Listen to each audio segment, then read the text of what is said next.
Mga kabayan, nagbigay na ng babala at ultimatum ang Senado na ipapaaresto na itong suspendidong mayor ng Bambantarlac na si Alice Go. Ito ay kapag hindi siya sumipot sa gagawing pagdinig sa Senado na gaganapin sa July 10. Ayon kay Senator Sherwin Gatchalian, gusto nilang si Alice Go mismo ang sumagot at hindi ang kanyang mga abogado kaugnay sa sandamakmak na ebidensya na lumulutang laban kay Goo. Hindi rin naniniwala si Gatchalian sa mga alibay at rason ni Goo na stress at trauma siya kung kaya't hindi siya nakadalo sa nakaraang pagdinig sa Senado. Doon sa testimonya ni Alice Go na siya ay anak ng kasambahay, no? Na ang pangalan ng kasambahay ay Amelia Leal. So dito sa birth certificate lumalabas 4 na beses nabuntis yung kasambahay. Ang punto ho dito, nakikita ko may pattern with this family, no? Especially yung kanyang ama, no, na nagbibigay ng maling impormasyon, ngayon nagbibigay ng pekeng dokumento. Samantala, may payo naman si Senator Risa Hontiveros kay Alice Go na lumutang na at magpakatotoo dahil wala na siyang lusot sa kanyang mga pekeng pahayag dahil bistado na siya sa kanyang pagbabalat kayo at pagsisinungaling na isa siyang Pilipino kahit lumalabas sa mga dokumento na isa siyang Chinese. Matatandaan na lantarang ibinunyag ni Hontiveros ang tunay na katauhan ni Alice Go matapos maglabas ang Presidential Anti-Organized Crime Commission o PAOK at ang National Bureau of Investigation o NBI ng mga dokumento na magpapatunay na isang Chinese at hindi Pilipino itong si Alice Go. Dahil dito naniniwala si Hontiveros at mga senador na ikakanta na ni Goo ang mga bigating politiko at iba pang personalidad na nasa likod ng illegal na pogo kapag maiipit na ang suspendidong alkalde. Po na sa totoo ay si Guo Huaping ay hindi totoong Pilipino. Siya ay huwad o pekeng Pilipino. Kahit magkaroon ng penalty of deportation sa kanya, kapag na-convict siya on any of those cases, she will first have to serve her sentence here in the Philippines. So kumbaga, hindi lang free pass na madedeport at doon na lang niya harapin yung consequences sa kung saan bansa siya ide-deport, but she will have to face the consequences. Kaugnay nito, nagbigay naman ng komento at aksyon ng ating mga kababayan at ilang political analyst na hindi dapat maging state witness itong si Mayor Alice Go sa kaso ng pogo sa bansa dahil sa mga senaryo na pwedeng mangyari. Kaso, paano ito gagawing state witness? Baka mamaya biglang ituro nito ang presidente ng Pilipinas. 'Di ba? Baka biglang ituro nito yung ibang mga taong antay sa pogo, yung nag-iimbestiga. Actually si ganito po yung ano talaga namin O, 'di ba? Wala na.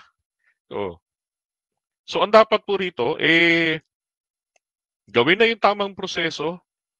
No? Tapos mag-imbestiga hangga't ito ay nandito sa Pilipinas dahil po ito ngayon yan Dahil pag oras na talagang binawi na yung kanyang o kinansila na yung kanyang birth certificate and therefore kasabay po noon, automatic na yan yung kanyang passport, yung Philippine passport ay wala na rin pong visa kasi doon po yung nakabase. Ayon naman sa DOJ, kapag natapos na ang mga pagdinig sa Senado at nagkaroon na ng investigasyon sa korte at napatunayang guilty itong si Mayor Alice Go at iba pa niyang mga kasamahan, life imprisonment o habang buhay na pagkabilanggo ang naghihintay sa kanya at dapat dito siya makulong sa Pilipinas at hindi siya pwedeng basta-basta i-deport pabalik sa kanyang bansang pinanggalingan. Pending ang kaso sa korte, hindi po sila pwede ma-deport. Ngunit kung assuming mag-convict sila at ma-serve in sentence, doon na po sila maaring ma-deport kung foreign national po sila. If convicted, service of sentence in the Philippines is a prerequisite before their deportation to their countries. Kung ma-charge po si Mayor Alice Guo at yung mga ibang foreign nationals na respondents, sa harap po sila sa kaso at kung ma-deem guilty sila ng korte, ang maximum penalty po ay life imprisonment. At sa kaugnay na balita, hindi nakaporma kay Senator Sherwin Gatchalian itong mayor ng Porac, Pampanga na si Jing Capil. Ayon kasi sa mayor, wala silang search warrant kaya hindi sila nakapasok sa Pogo compound para sa kaukulang investigasyon at inspeksyon sa kaduda-dudang kumpanya. Sagot ni Gatchalian, walang ibang may kapangyarihan kundi ang mayor kung gugustuhin nilang pumasok sa pinaghihinalaan at kadudado ng compound o anumang negosyo na nasasakupan ng kanilang jurisdiksyon. Hindi kami pinapasok. Kaya wala po kami sigurong na-report dahil wala naman nakita na crime, Your Honor. Pag nasa labas lang, you don't conduct an inspection. Let alone, you don't see the operation. And wala talaga makikita na crime kung nasa labas. At ako, kung meron na ayaw magpapasok, lalo ako nagdududa. Ang ini-insist nyo, hindi ho kayo pinapasok. Ang tanong ko ngayon, nung hindi kayo pinapasok, meron ba kayong ginawang action para malaman ho to ng otoridad na hindi kayo pinapasok? Marami ho kayong sinight na mga legal basis kung hindi kayo makapasok doon. Dapat naghanap rin ho kayo ng legal basis kung paano makapasok. Ang tinignan ho natin yung legal basis na hindi ho tayo makapasok eh. Ano ang masasabi mo dito, kabayan? Sama-sama natin panuorin ang buong video at pakicomment nyo po ang inyong mga reaksyon at sariling opinyon. Pero bago yan, muli po ako nag-iimbita. Sa mga hindi pa po nakasubscribe sa ating channel na Kabayan News PH, pakipindot po ang subscribe button at pakiclick na rin ang notification bell para lagi kayong updated sa mga bagong upload natin na legit at napapanahong balita. Marami pong salamat. Sabi ni Romualdez, unmask the masterminds and protectors of Pogo. Pero meron hong isang issue rin ay sinasabi ng iba na si Alice Goo gawin pong state witness. Well, alam niyo ho, sa patakaran ng pagiging state witness, kinakailangan ikaw ang pinaka-least guilty. Alright? Pero doon sa sinasabi kasi nito nila Gatchalian, mga nakuha nilang dokumento. Now, meron doon isang part kasi napakinggan ko na ito si Alice Goo ang isa sa mga nagsulong ng Pogo. Hindi lang malinaw hindi lang po malinaw sa akin based on that statement na nagsulong kung para ba magkaroon ng Pogo sa Pilipinas. Ibig sabihin, talagang kakilala nga niya noon si Duterte. Talagang malapit na ang kanilang relasyon. Hindi po magjowa. Diba? Grabe naman. Wala naman ang delikadesa kung diba? Ibig sabihin, yung connection nila talagang malapit na. At yun naman nakita naman natin doon sa picture mismo sa loob ng bahay niya na ito po ay kuha, hindi po nung mayor pa siya. Halata po itong kuha recently lang. Diba? Base ron sa mga nakasabit yung pinakita ni Bongo. Sa kanyang pagtataksil ni Digong. Ngayon, kasi kung ang sinasabi ay isa siya sa nag-push, alam nyo, inamin naman niya yun doon po para sa bayan ng Banban na siya nga yung nagdala ng Pogo sa bayan nila. At ang lupain, dati niyang lupain na binenta niya na nabili niya noon ng hulugan. Okay? Yung kotse na nakita doon, sabi niya, nabenta na rin daw niya yun. Pero yung nakabili, hindi naman inaalis doon sa loob ng compound ng Pogo. Mga nilinaw naman niya yan, sinagot niya yun. Pero, again, yung kasinungalingan po kasi rito ang problema natin na dapat nung una pa lamang, hindi po yung kasinungalingan na, hindi ko po maalala, Your Honors, lumaki po ako sa farm, dati akong kalabaw. Diba? Dapat noon pa sinabi niya na. Kasi doon sa interview sa kanya, nito ni Karen Davila, sinabi niya na, ngayon po, Your Honor, against na din po ako sa Pogo. Diba? Ayaw na rin daw niya sa Pogo. Nabuking na kayo Diba? Now, dito ho sa Kongreso, eto ho si SMR, magkakaroon din sila ng sarili nilang investigation. Alright. Ako, to be honest with you, I am no para maging state witness si Alice Goo. So nagtatanong sa akin, my answer is no, she's not qualified. Dapat kasi kung maging state witness ka, yun lang yung kasalanan mo kaso, paano ito gagawing state witness? Baka mamaya, biglang ituro nito ang presidente ng Pilipinas. Diba? Baka biglang ituro nito yung ibang mga taong antay sa Pogo, yung nag-iimbestiga. Actually, si ganito po, yung ano talaga namin diba? Wala na. So, ang dapat po rito, gawin na yung tamang proseso. Tapos mag-imbestiga hanggat ito ay nandito sa Pilipinas. Dahil po, ito ngayon yan dahil pag oras na talagang binawi na yung kanyang o kinansila na yung kanyang birth certificate, and therefore, kasabay po noon, automatic na yan yung kanyang passport, yung Philippine passport, ay wala na rin pong visa. Kasi doon po yung nakabase. Okay? Dahil yun ay nakabase sa pagiging mong Pilipino, that's why you have the Philippine passport. Kung wala ka ng Filipino birth certificate, wala ka na rin passport. Aakto po dito ang China. Kukunin lang nila yan si Alice. Bigla na lang maglalaho yan. Mawawala yan. Kukunin niya ng Chinese embassy nang hindi natin namamalayan. Bakit? Siyempre, to protect her. Tandaan nyo. Diba? It's been established na ang tatay nito ay konektado sa mga espiya ng China. So, ang papel dito nito ni Alice Guo at ng iba pa na katulad niya, marami pang iba rito na katulad ni Alice Guo, na mga peking Pilipino, tapos meron silang from China, meron silang hinahawakang posisyon sa gobyerno, particularly sa LGU. At meron nga rin daw po sa Cagayan. At napakalupit, parang may pinatay pa siya doon, vice mayor niya yata, ang sabi sa akin. Di ba? At yung mga bumupunta ron sa lugar, pag yung tipo na nag-i-investigate sila, di na sila nakakalabas ng buhay. Di ba? So, kailangan po ang mabilisan na investigasyon ng Kongreso. Tapos, kung makukulong pa nila yan, ikulong na nila, bilisan nila yung kaso na isinampa laban dito kay Alice Guo. Para kung sakaling ito po ay kunin na ng Chinese Embassy, di ba? Kailangan lang naman nilang dukutin yan para maitakas yan .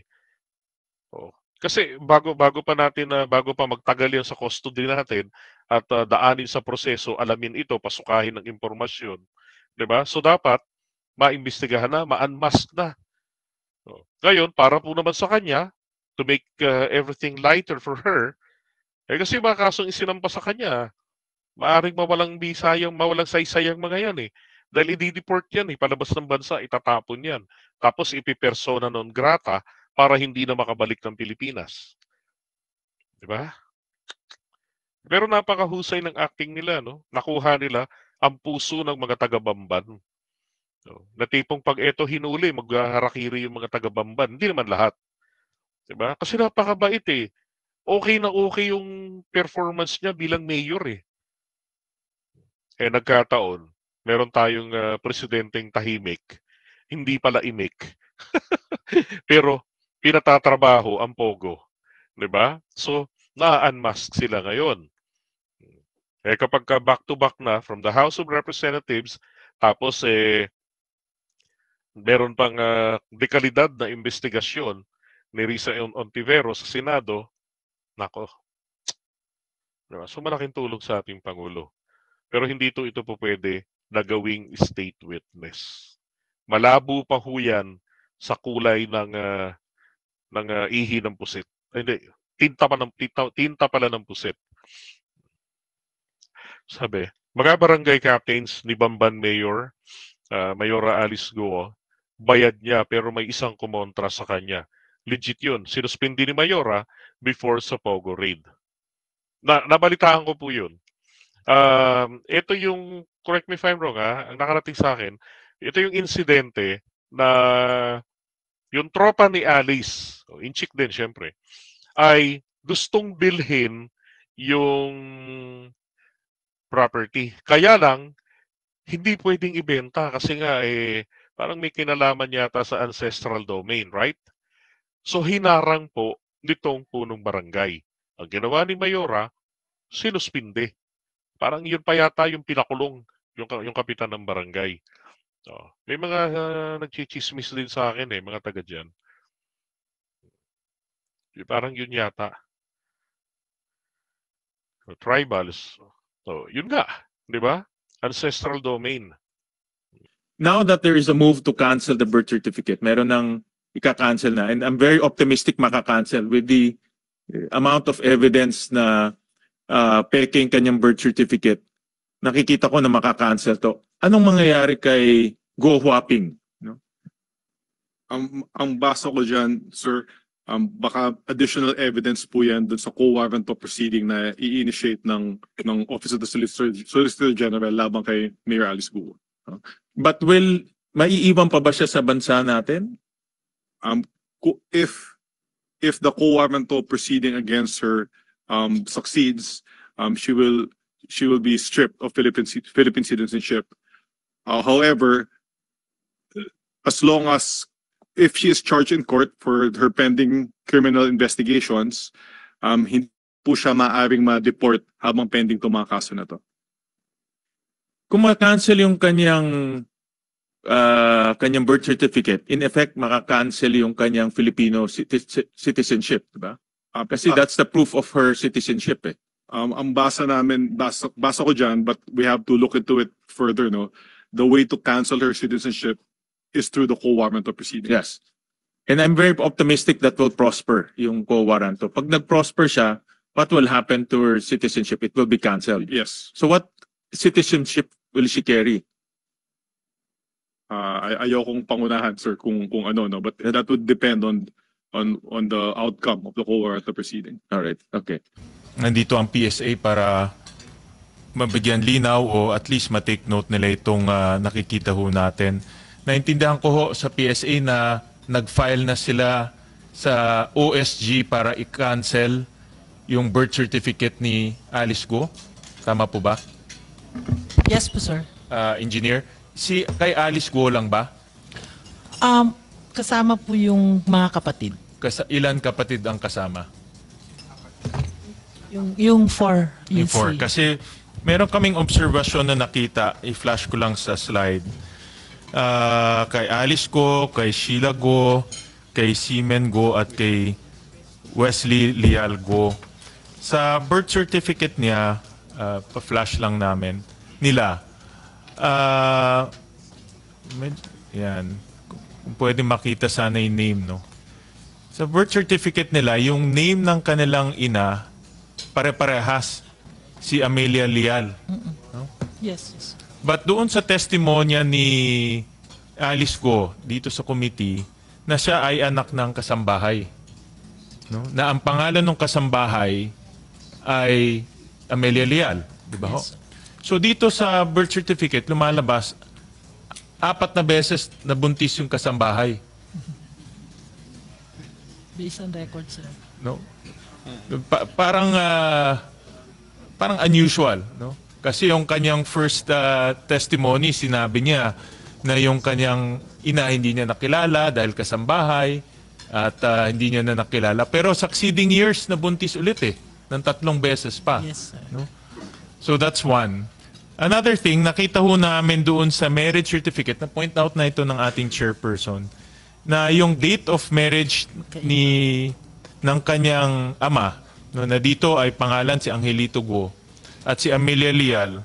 No? Kay Alice at kay Sheila, ang date of marriage is October 14, 1982. Yes, sir. Tama? Doon kay Seaman at kay Wesley, January 21, 1987. So magkaiba po yung date of marriage. No? And plus, nung tinignan ng PSA, wala naman silang marriage certificate at all. Wala po, sir. Correct? Wala Tama po sir. ba? Wala Negative. No? So obviously, itong mga dates na ito, peke, no? Na ibinigay nila. Pero nagtanong-tanong pa rin ho kami sa Caloocan Civil Registry tungkol dito sa dalawa because we were doing further investigation. Na-investigahan nyo pa itong si Seaman at si Wesley?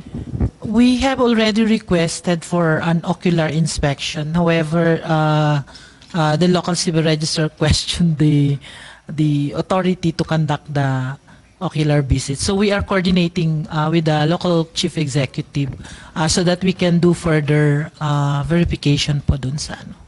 The local civil registry questioned your authority? Actually, sir, because we have a representative registration officers from the field office that will conduct the ocular. Okay. So we are coordinating with the local po. Yeah, but in due fairness, kinausap po namin yung local civil registry and very cooperative naman sila sa amin. No? In due fairness to the local registrar, And maybe because kapitbahay namin, Valenzuela, Caloocan, magkatabi. No? So she was very cooperative. And binigay niyo ho sa amin yung mga facts surrounding kay Seamen at kay Lialgo. At one of the supporting documents kay Seamen and kay Wesley Go is a baptism certificate.